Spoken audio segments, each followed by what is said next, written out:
Before we get started though, please like the video if you're a fan of Google, and let me know in the comments what your favourite Pixel of all time is. But the first story of the day is about the new Google Pixel with an in-display selfie camera. A patent was discovered by Let's Go Digital that shows how Google is planning to implement this into the Pixel, and unlike other designs, they're going for multiple displays with a prism to change between the two. Now, renders were also created for them by Technizo Concept, but it's important to note that this is not happening for the Google Pixel 6, and it's actually expected to be in the 7. Next up, we've got the first reveal of Android 12 that will be making its debut in the Google Pixel 6, and I have to say it looks incredible. While Android has remained fairly the same for the past few years, there's a lot of visual UI changes and some that I'm really happy to see. The promo video was leaked by Jon Prosser of FPT, and while in low quality, it's still good enough to see exactly what we're going to be getting.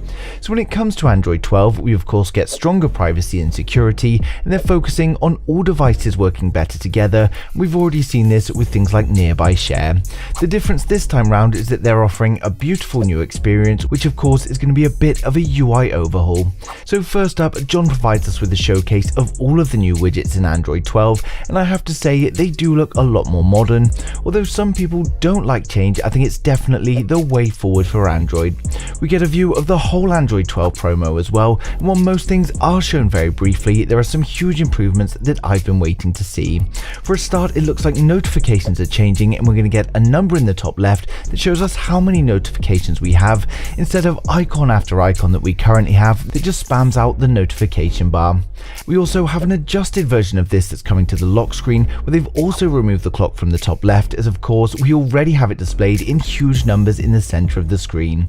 We also get a new keyboard, and according to a new report from 9to5Google, there's also going to be new Gboard themes, but at least to start with, they're only going to be available on Pixel phones, and they have to be running Android 12. We also see in the promo some animated icons, so this could be interesting if it wasn't just something edited for the promo, but the fact it happens a couple of times that makes me think it is something that's coming. Now next up, we've got more photos appearing online of the new Google Pixel 6, and while many are sharing these around, they are not photos. These are renders of the Pixel 6, and looking online it appears they came from a tweet by TechScore on Twitter. They give us a good look at the Pixel 6, but personally the LED flash just seems a bit too big, so I would just make that a little bit smaller, and then it's still just a little bit too bright and standing out, so if we dim that down a little, I think that this is what we're going to expect from the Pixel 6. We also have the leaked camera module of the Pixel 6 and the Pixel 6 Pro after a new tweet from Maya Gadia. They show a triple camera setup on the standard Pixel 6, and then the same on the Pro but with an additional sensor before the LED flash, giving us 4 sensors in total.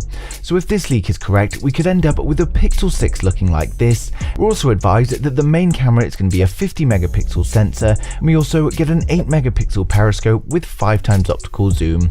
And the additional sensor on the Pixel 6 Pro is apparently for color correction. Now of course there's no way to verify these leaks, and they are different than the information that Jon Prosser shared with us just a couple of days ago. So they could be real, they could be fake, or it could be that there are different prototypes out there, so just take it with a grain of salt for now.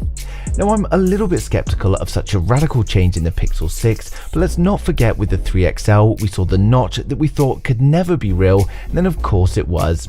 But overall it seems the Pixel 6 could be an incredible new device, and it seems that Google are finally stepping out of their comfort zone to provide us with this new design. Now for those of you excited for the Pixel 6, we're now going to run through the full specs, design and the expected pricing. For my regular viewers, you guys have already seen this, so just skip to the next video, but if you're new here then make sure you hit subscribe now and we'll get right into it. So to start with, we've got the Google Pixel 6. With the Google Pixel 6, we're expecting the same 6-inch OLED display. It's likely to keep the 2340 by 1080 resolution, and it's at least going to be 90Hz, but we could see an increase to 120. We get a punch hole selfie camera, which is reportedly smaller than the predecessor, and this time it's going to allow for 4K recording. On the rear, we're likely to see a dual camera setup consisting of a wide and an ultra-wide camera. The exact cameras are unknown at this time, but there are a few reports claiming the Pixel 6 may change from the Sony camera to a Samsung ISOCELL. It will of course be powered by the Google Silicon 101 system on chip, and we're expecting 8 gigs of RAM with 128 storage. It's likely going to use a 4080 mAh battery. We'd expect a slight bump in fast charge technology, so maybe something like 25 watts. It's likely going to support Bluetooth 5.2, Wi-Fi 6, 5G, and of course come with the ultra-wideband chip, and it will of course be running Android version 12.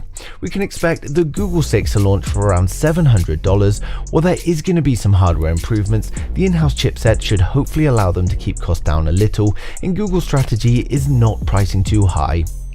Next up, we have the Google Pixel 6 XL, or Pixel 6 Pro as it may be called. While an XL model was missing from last year's lineup, it appears that the XL is making a return this year, and they've been a little reserved in terms of display sizes in the past, so we estimate that the Pixel 6 XL is going to be coming with a 6.3-inch display. It's likely to be at least 90Hz or maybe even 120, and as with previous releases, we can expect a Quad HD Plus resolution on the Pixel 6 XL. We get a punch-hole selfie camera, which is reportedly smaller than the predecessors, and it's also going to allow for 4K recordings. On the rear, we get a new triple camera setup in a horizontal layout. This will likely be a wide angle, an ultra wide, and a telephoto. The exact cameras are unknown at this time, but there are a few reports claiming that the Pixel 6 may change from a Sony camera to a Samsung ISOCELL. It will of course be powered by the Google Silicon 101 system on chip, and again we're expecting 8 gigs of RAM, but likely a choice of 128 or 256 storage. It's likely going to use a 4400 mAh battery, and again we're expecting a bump in fast charge technology, so maybe 25 watts. It's likely to come with Bluetooth 5.2, Wi-Fi 6, 5G, and the ultra-wideband chip, and of course it's going to be running the latest Android version 12. We can expect the Google 6 XL to launch from around $800 for the 128 gig model, and probably $900 for the 256. So it's great news that they're coming, and great news that we get a Pixel 6 and a Pixel 6 XL. Again, a lot of this is currently estimations, but as I said, I'm going to update the specs as we get closer and closer to launch. As always though, I'd like to know your thoughts in the comments. Who out there is excited for the Pixel 6, and do you think this will be the design we'll be getting? But thanks for watching the video. If you liked it, smash a thumbs up. If you didn't, hit the thumbs down twice, and I'll see you guys in the next one.